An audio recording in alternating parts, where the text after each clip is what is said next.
पाकिस्तान एक ऐसा धर्म देश बनाना चाहता था जिसमें सभी लोग एक हों। हिंदू जमींदारों के आर्थिक हित मुस्लिम किसानों से अलग थे। पाकिस्तानी सेना ने पूर्वी पाकिस्तान में जनता के आंदोलन को दबाने के लिए बेहद क्रूर अत्याचार किए। कहीं उनके घरों को जला दिया गया, कहीं पूरे परिवार को रातों रात अपना पूरा सामान छोड़कर भागना पड़ा। उस समय भारत की प्रधानमंत्री इंदिरा गांधी ने भी इस संघर्ष के दौरान पूर्वी पाकिस्तानी को गुप्त रूप से मदद दी।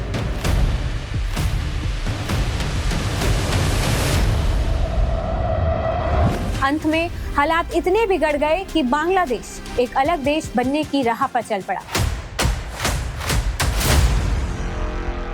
देश की पहचान को लेकर हमेशा एक उलझन बनी रही। एक तरफ धर्म और दूसरी तरफ भाषा यानी बांग्ला, जिसके कारण शेख हसीना को बांग्लादेश छोड़कर भारत आना पड़ा। जनता में ये धारणा बनाई गई थी कि हसीना की सरकार भारत पर बहुत ज्यादा निर्भर हो गई है, तो ये न सिर्फ भारत के लिए भू राजनीतिक खतरा होगा, बल्कि भारत की एक्ट ईस्ट नीति को भी बड़ा झटका देगा। नमस्ते, मेरा नाम है वैशाली और आप देख रहे हैं बजरबट्टू दुनिया पे ड्रोन दृष्टि।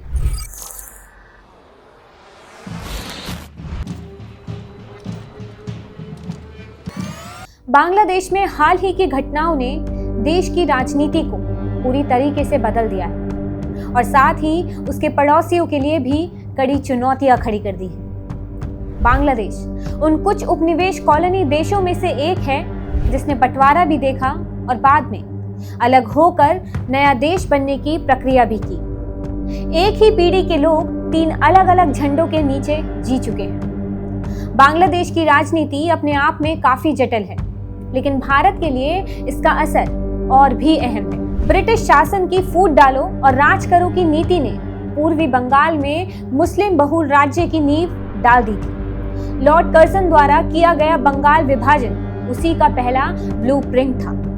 हालांकि इस विभाजन के खिलाफ एक मजबूत और स्वतः स्फूर्त आंदोलन खड़ा हुआ, लेकिन समाज के भीतर की दरारें साफ दिखने लगी थी। हिंदू जमींदारों के आर्थिक हित मुस्लिम किसानों से अलग थे और इसी को ब्रिटिश शासन और कुछ मुस्लिम नेताओं ने सांप्रदायिक रंग देकर और आगे बढ़ा दिया। 1947 में धर्म के आधार पर भारत का विभाजन हुआ, 2 पाकिस्तान बने और इसी के साथ पूर्वी पाकिस्तान के सामने पहली बार एक बड़ी चुनौती खड़ी हो गई कि 2 राष्ट्र सिद्धांत पर पाकिस्तान तो बन गया, लेकिन उसके पूर्वी और पश्चिमी हिस्से के बीच कोई वास्तविक एकता नहीं थी। पश्चिम पाकिस्तान की सत्ता पंजाबी प्रधान राजनीतिक वर्ग, सेना के ऊपरी अधिकारियों, नौकरशाही और उच्च वर्ग के हाथों में थी, जिससे पूर्वी पाकिस्तान हमेशा उपेक्षित महसूस करता रहा। पाकिस्तान एक ऐसा धर्म देश बनाना चाहता था जिसमें सभी लोग एक हों, जबकि उसके 2 हिस्सों में भाषा और संस्कृति की भारी विविधता थी। इन दोनों हिस्सों के बीच की सांस्कृतिक और जातीय दूरी इतनी ज्यादा थी कि इसे खत्म करना लगभग नामुमकिन था। यही वजह थी कि 1971 के बड़े संकट से बहुत पहले ही पूर्वी पाकिस्तान में भाषा आंदोलन शुरू हो गया था। पाकिस्तानी सेना ने पूर्वी पाकिस्तान में जनता के आंदोलन को दबाने के लिए बेहद क्रूर अत्याचार किए। इस आंदोलन का नेतृत्व करिश्माई नेता शेख मुजीबुर रहमान कर रहे थे। अंत में हालात इतने बिगड़ गए कि बांग्लादेश एक अलग देश बनने की राह पर चल पड़ा, जिसकी पहचान उसकी भाषा से जुड़ी थी। उस समय भारत की प्रधानमंत्री इंदिरा गांधी ने भी इस संघर्ष के दौरान पूर्वी पाकिस्तानी को गुप्त रूप से मदद दी। जब लाखों शरणार्थी सुरक्षा की तलाश में भारत की ओर भागे, तब हालात और गंभीर हो गए। पाकिस्तान की ओर से पश्चिमी सीमा पर उकसावे बढ़े और भारत ने इन्हें आधार बनाकर पूरी तरीके से सैन्य कार्रवाई शुरू की। भारतीय सेना और बंगाली मुक्ति वाहिनी ने मिलकर पाकिस्तान की सेना को हरा दिया। इस जीत के बाद 1971 में पश्चिमी पाकिस्तान से अलग होकर बांग्लादेश एक स्वतंत्र देश बन गया। दुर्भाग्य से शेख मुजीबुर रहमान की सेक्युलर और कल्याणकारी सोच के बावजूद बांग्लादेश मजबूत राजनीतिक संस्थाएं नहीं बना सका। वहां ना तो एक ठोस सेक्युलर राजनीतिक संस्कृति बन पाई और ना ही सेना और राजनीति के बीच साफ दूरी कायम हो सकी। इसका देश पर बहुत गहरा असर पड़ा। 4 बड़े नतीजे सामने आए। सबसे पहला, देश की पहचान को लेकर हमेशा एक उलझन बनी रही। एक तरफ धर्म यानी इस्लाम और दूसरी तरफ भाषा यानी बांग्ला। राष्ट्र की असली नींव किस पर टिकेगी, यह विवाद कभी पूरी तरीके से खत्म नहीं हुआ। दूसरा, बांग्लादेश धीरे धीरे ऐसा राज्य बन गया जहां सेना का दबदबा बहुत ज्यादा था। देश के इतिहास का बड़ा हिस्सा सेना के सीधे शासन में बीता और जब लोकतंत्र था तब भी सत्ता में बैठे नेताओं के लिए सेना का समर्थन जरूरी माना जाता था। तीसरा, राजनीतिक संस्थाएं मजबूत नहीं बन सकी, इसलिए राजनीति व्यक्तियों के इर्द गिर्द घूमती रही। परिवारवाद और पक्षपात बढ़ता गया। पार्टियों में एक दूसरे के लिए भरोसा और सम्मान बिल्कुल कम था। नतीजा ये रहा कि सत्ता का हस्तांतरण अक्सर एक तरफा रहा। विपक्ष चुनावों का बहिष्कार करता था और सत्ताधारी पार्टियां बड़े पैमाने पर धांधली करती थी। चौथी, देश की राजनीतिक संस्कृति बटी हुई थी। एक तरफ खुले तौर पर सांप्रदायिक राजनीति थी जो अल्पसंख्यकों को निशाना बनाती थी और दूसरी तरफ विश्वविद्यालयों कॉलेजों से निकली सेक्युलर और प्रगतिशील सोच भी मजबूत थी। पिछले साल जो हुआ यानी शेख हसीना की अगुवाई वाली अवामी लीग सरकार का अचानक गिरना बाहर से देखने पर तो बड़ा ऐतिहासिक मोड़ लगता है, लेकिन अगर आप बांग्लादेश की राजनीतिक बनावट को समझने की कोशिश करें तो यह उसी टूटी फूटी परंपरा का हिस्सा है जहां हर सत्ता परिवर्तन के साथ पूरा माहौल उलट जाता है और कोई स्थिर राजनीतिक रास्ता नहीं बन पाता है। छात्रों के अचानक हुए बड़े आंदोलन ने सरकार को गिरा दिया। बाद में कई और समूह पार्टीज भी अपने अपने इरादों के साथ इस आंदोलन में शामिल हो गई, जिसके कारण शेख हसीना को बांग्लादेश छोड़कर भारत आना पड़ा। जैसे ही बांग्लादेश से छोड़कर वो भारत आई तो बांग्लादेश में एक अंतरिम सरकार बनी। लेकिन ये कहना गलत नहीं होगा कि वो किस तरह की राजनीतिक ढांचा तैयार कर रहे हैं, यानी यूनुस सरकार नई व्यवस्था अपने हिसाब से नियम और नीतियों में बदलाव कर रहे हैं। 1 वर्ष से ज्यादा हो गया है लेकिन अभी तक बांग्लादेश में चुनाव नहीं हुआ है। ऐसा लग रहा है मोहम्मद यूनुस भी सत्ता अपने पास ही रखना चाहते हैं, क्योंकि पाकिस्तान के साथ फिर से बढ़ती नजदीकियां इस बात का प्रमाण देती रही हैं कि मोहम्मद यूनुस की मंशा क्या है। शुरुआती संकेत तो काफी डरावने थे, थोड़ी डराने वाली। उन दिनों हालात इतने खराब हो गए थे कि अल्पसंख्यकों, खासकर हिंदू, महिलाओं, बच्चों, बंगालियों पर हमले और अत्याचार बढ़ गए कि कहीं उनके घरों को जला दिया गया, कहीं पूरे परिवार को रातों रात अपना पूरा सामान छोड़कर भागना पड़ा। कई लोगों पर इसलिए हमला किया गया कि वो गलत वक्त पर उस जगह पर मौजूद थे। सबसे ज्यादा तकलीफ उन हिंदू महिलाओं और बच्चों को झेलनी पड़ी जिसका इन झगड़े से कोई लेना देना ही नहीं था। अवामी लीग के समर्थकों और नेताओं को हिंसा और डराने धमकाने का सामना करना पड़ा। हालात इतने अनिश्चित हैं कि यह अंदाजा लगाना भी आसान नहीं कि आने वाले सालों में बांग्लादेश किस दिशा में जाएगा। हालात काफी खराब हो गए थे, सभी जगह आगजनी या तोड़फोड़ ही नजर आ रही थी। अंतरिम सरकार का कहना था कि आने वाले 3 महीनों के भीतर चुनाव कराया जाएगा, पर यह साफ नहीं है कि वही छात्र समूह जिन्होंने हसीना सरकार को गिराने में बड़ी भूमिका निभाई क्या नई सरकार बनाने में उतना ही प्रभाव डाल पाएंगे। अभी तक तस्वीर पूरी तरीके से धुंधली है। जैसे अभी बांग्लादेश का हालात है, चुनाव के बाद जो भी नई सरकार बनेगी उसके भारत के पक्ष में होने की संभावना बहुत कम है। अवामी लीग सिर्फ इसलिए नहीं हारी कि उसका शासन लगातार सख्त और तानाशाही जैसा हो गया था, बल्कि इसलिए भी कि जनता में यह धारणा बनाई गई थी कि हसीना की सरकार भारत पर बहुत ज्यादा निर्भर हो गई और उसके सामने झुकती है। ये भारत पर उनका विश्वास बढ़ता जा रहा है। शेख हसीना की जब सरकार थी उस समय भारत और बांग्लादेश ने कई समझौते किए जो दोनों देश के विकास या प्रगति के लिए जरूरी थे। भारत की कई बड़ी और मुश्किल मांगे भी पूरी की गई थी, जैसे कि बांग्लादेश में सक्रिय भारत विरोधी विद्रोह कैंप को खत्म करना, जिन्हें पहले बीएनपी जमात की सरकार संरक्षण देती थी, जमीन सीमा पर समझौता करना, छिटमहलों का आदान प्रदान करना, व्यापार और कनेक्टिविटी को मजबूत करना और भारत को सीमित रूप से ट्रांजिट रूट देना। हाँ, तीस्ता नदी जल बंटवारे जैसे मुद्दे अभी भी अटके हैं, लेकिन अवामी लीग के दौर में भारत बांग्लादेश रिश्तों में रिकॉर्ड स्तर तक सुधार हुआ था। अब माहौल बदल चुका है। बड़े हिस्से भारत विरोधी बयानबाजी बढ़ गई है और सरकार और जनता का मूड भी भारत के पक्ष में नहीं दिखता। अगर बीएनपी और जमात सत्ता में वापस आते हैं तो पिछले 15 सालों में जो भी प्रगति और विकास हुआ है उसे उलटने की पूरी संभावना है।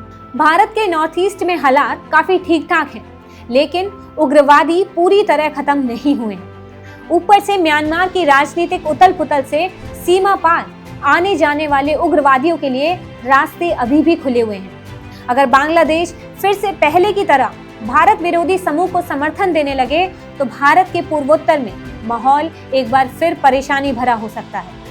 अंतरिम सरकार के आने के बाद बांग्लादेश भारत के बजाय चीन को ज्यादा प्रमुखता देने लगा है। ढाका और बीजिंग के बीच सैन्य और आर्थिक रिश्तों में बढ़ोतरी देखने को मिली है। बांग्लादेश के चीन के साथ व्यापारिक संबंध पहले ही काफी बड़े हैं और अब सैन्य सहयोग भी धीरे धीरे बढ़ रहा है। हसीना के समय भारत को इतनी चिंता नहीं रहती थी क्योंकि वह चीन के साथ रिश्ते तो बढ़ाती थी, लेकिन कोई औपचारिक सैन्य गठबंधन नहीं था। चीन की सेना के लोग बांग्लादेश के सैन्य ठिकानों में सक्रिय नहीं थे। अगर नई सरकार इस सीमा को पार कर दे और चीन के साथ कोई सैन्य समझौता कर लेते हैं तो ये भारत के लिए बड़ा रणनीतिक नुकसान होगा। बांग्लादेश को अपनी भौगोलिक स्थिति को समझना होगा क्योंकि वो 3 तरीके से या कह लो तीनों साइड से भारत से घिरा हुआ है। अगर वह भारत विरोधी राजनीति अपनाएगा तो भारत भी उसे अपने अंदाज में जवाब देगा। आज भारत के पड़ोसियों के साथ रिश्ते वैसे भी आसान नहीं हैं। इसमें सीमा पार राजनीतिक प्रभाव भी जुड़े हैं और दक्षिण एशिया में चीन का बढ़ता प्रभाव भी। अगर बांग्लादेश चाइना के पाले में इसी तरीके से झुकता रहा तो ये न सिर्फ भारत के लिए भू राजनीतिक खतरा होगा बल्कि भारत की एक्ट ईस्ट नीति को भी बड़ा झटका देगा। भारत और बांग्लादेश के रिश्तों में एक और बड़ी चुनौती है सीमा पार होने वाली गैर कानूनी हलचल। लोग, सामान, मवेशी और आपराधिक तत्व सब तरह की आवाजें होती रहती हैं। यह मामला काफी जटिल है। बांग्लादेश की सरकार अक्सर कहती है कि भारत में अवैध बांग्लादेशी नहीं रहते, लेकिन जमीनी हकीकत कुछ और ही बताती है। इसी वजह से यह मुद्दा पश्चिम बंगाल, असम, त्रिपुरा और पूरे पूर्वोत्तर की राजनीति में एक बड़ा विवाद बन चुका है। भारत के नए नागरिकता कानून ने भी माहौल को और संवेदनशील बना दिया है क्योंकि इस कानून में पाकिस्तान और बांग्लादेश से आए गैर मुस्लिम प्रवासियों को नागरिकता देने की बात है, लेकिन मुसलमानों को इसमें शामिल नहीं किया गया। इससे पश्चिम बंगाल की राजनीति में साफ सामुदायिक खाई दिखने लगी है जो बांग्लादेश के लिए भी मुश्किलें बढ़ाती है। एक तरफ तृणमूल सरकार पर मुस्लिम तुष्टीकरण के आरोप लगते हैं तो दूसरी तरफ बांग्लादेश में हिंदुओं पर हमलों की खबरें आती रहती हैं। ये माहौल दोनों देशों के बीच अविश्वास को और बढ़ाता है। यह भी सच है कि अवैध सीमा पार कराने में एक बड़ा नेटवर्क काम करता है। कुछ दलाल, स्थानीय नेता और सूचनाकर्मी। इस जाल को तोड़ना आसान नहीं होगा। सीमा सिर्फ सुरक्षा का मामला नहीं होता, यह व्यापार, लोगों की आवाजाही और रोजमर्रा के लेन देन को भी जोड़ती है। इसलिए सीमाओं को समझदारी से संभालने की जरूरत होती है। अभी भले ही भारत बांग्लादेश के बीच नरम सीमा की बात करना सही समय ना हो, लेकिन सीमा को जरूरत से ज्यादा सैन्य बनाना दोनों देशों के बहुआमी रिश्तों को नुकसान पहुंचा सकता है। हालात चाहे जितने भी नकारात्मक हो, तस्वीर पूरी तरह बिगड़ी नहीं है। भारत और बांग्लादेश दोनों जानते हैं कि एक दूसरे की जरूरत उन्हें हमेशा रहेगी। अवामी लीग की सरकार भले सख्त और कुछ हद तक तानाशाही थी, लेकिन उसने बांग्लादेश की अर्थव्यवस्था को नई ऊंचाइयों तक पहुंचाया था। देश को सबसे गरीबी देशों की सूची से बाहर निकाला। महामारी ने टेक्सटाइल सेक्टर को जरूर नुकसान पहुंचाया, लेकिन पूरी अर्थव्यवस्था नहीं गिरी। अगर बांग्लादेश को अपनी विकास यात्रा जारी रखनी है तो वह भारत से दुश्मनी झेल नहीं सकता। चाइना की मदद का ट्रैक रिकॉर्ड भी बहुत अच्छा नहीं रहा। श्रीलंका और पाकिस्तान इसके ताज़ा उदाहरण हैं, जिन्हें कर्ज के जाल में फंसना पड़ा। बांग्लादेश भी अपनी भौगोलिक स्थिति नहीं बदल सकता। उसके व्यापार को पूर्व और पश्चिम दोनों दिशाओं में जाना है। जिसके लिए भारत से अच्छे संबंध होना जरूरी है। म्यांमार से खराब रिश्ते उसकी सीमाओं को और सीमित कर देते हैं। बांग्लादेश की जमीन कम है लेकिन आबादी ज्यादा है और वह जलवायु परिवर्तन से सबसे ज्यादा प्रभावित देशों में है। उसके सामाजिक और आर्थिक विकास को सबसे ऊपर रखना ही होगा। चाइना के बढ़ते प्रभाव ने भारत की रणनीतिक ताकत पर असर डाला है, इसलिए भारत के लिए जरूरी है कि वह बांग्लादेश की जनता और नागरिक समाज के साथ फिर से जुड़ने की कोशिश करे, ताकि सिर्फ सरकार पर निर्भर ना रहना पड़े। अब वह समय नहीं रहा जब भारत एक ही राजनीतिक सरकार पर भरोसा करे। भारत की सरकार को बांग्लादेश के लोगों के साथ जुड़ना होगा। बांग्लादेश में अलग अलग राजनीतिक सोच है और भारत को सभी के साथ एक नया रिश्ता का ढांचा बनाना होगा। यह पूरी कहानी एक बात साफ करती है, बांग्लादेश आज एक ऐसे मोड़ पर खड़ा है जहां उसकी राजनीतिक दिशा न सिर्फ ढाका को बदल देगी बल्कि पूरे दक्षिण एशिया के संतुलन को हिला सकती है। पहली बात, बांग्लादेश की राजनीति अभी भी अधूरी संस्थाओं, कमजोर लोकतांत्रिक ढांचों और पुराने सांप्रदायिक घावों से जूझ रही है। जिसने भी सत्ता ली उसने पहले से मौजूद अविश्वास को और बढ़ाया। यही वजह है कि हर शासन परिवर्तन वहां भूकंप की तरह लगता है, न कि एक सामान्य लोकतांत्रिक प्रक्रिया की तरह। दूसरी बात, अंतरिम सरकार और मोहम्मद यूनुस का सत्ता में बने रहना, चुनावों का टलना और पाकिस्तान और चीन की तरफ तेज झुकाव करना, ये सब संकेत देते हैं कि ढाका भारत से दूरी बना रहा है और नई शक्ति संतुलन की तलाश में है। यह बदलाव भारत के लिए सिर्फ कूटनीतिक असुविधा नहीं बल्कि सुरक्षा और रणनीतिक हितों पर सीधा असर डाल सकता है। तीसरी चीज, अवामी लीग के दौरान जो भी प्रगति और स्थिरता बन पाई, विद्रोही कैंपों का खात्मा, सीमा समझौते, व्यापार मार्ग, कनेक्टिविटी, वह सब अब अनिश्चितता में है। भारत की छवि भी ढाका की राजनीति के अंदर एक तनाव का विषय बन चुकी है। यही कारण है कि कई नई सरकार चाहे जो भी बने, उसका दिल्ली के प्रति रुख ठंडा रहने की संभावना ज्यादा है। चौथी चीज, भारत के लिए सबसे बड़ी चुनौती अब यह नहीं कि बांग्लादेश में कौन सत्ता में है। चुनौती यह है कि भारत को अपनी पुरानी सोच बदलनी होगी। एक ही दल पर भरोसा करने वाला मॉडल अब नहीं चलेगा। उसे जनता, विश्वविद्यालयों, सिविल सोसाइटी, कारोबारियों और सभी राजनीतिक धड़ों से नए रिश्ते बनाने होंगे। और सबसे आखिरी बात, बांग्लादेश भी भारत से पूरी तरह दूरी नहीं बना सकता। उसकी अर्थव्यवस्था, व्यापार, भौगोलिक स्थिति, सुरक्षा, जलवायु संकट, सब कुछ उसे भारत से जुड़ा रहने के लिए मजबूर करता है। चाइना चाहे जितनी भी मदद दे दे, उसका मॉडल स्थिर दीर्घकालिक साझेदारी नहीं देता। इतिहास और भूगोल दोनों यही बताते हैं।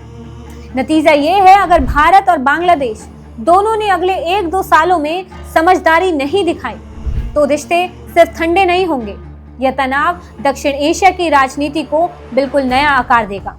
भारत हर तरीके से तैयार है बांग्लादेश के साथ कोऑपरेशन करने में।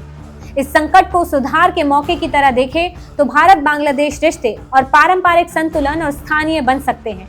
यही असली मोड़ है। ढाका किस तरफ झुकेगा और दिल्ली इसका कैसे जवाब देगी, यही आने वाले सालों की सबसे बड़ी कहानी बनेगी। अगर आपको हमारा वीडियो पसंद आया हो तो बजर बट्टू दुनिया को लाइक, शेयर और सब्सक्राइब करना ना भूलिएगा। हम जल्द ही मिलेंगे एक और डिटेल्ड वीडियो के साथ। तब तक के लिए नमस्ते।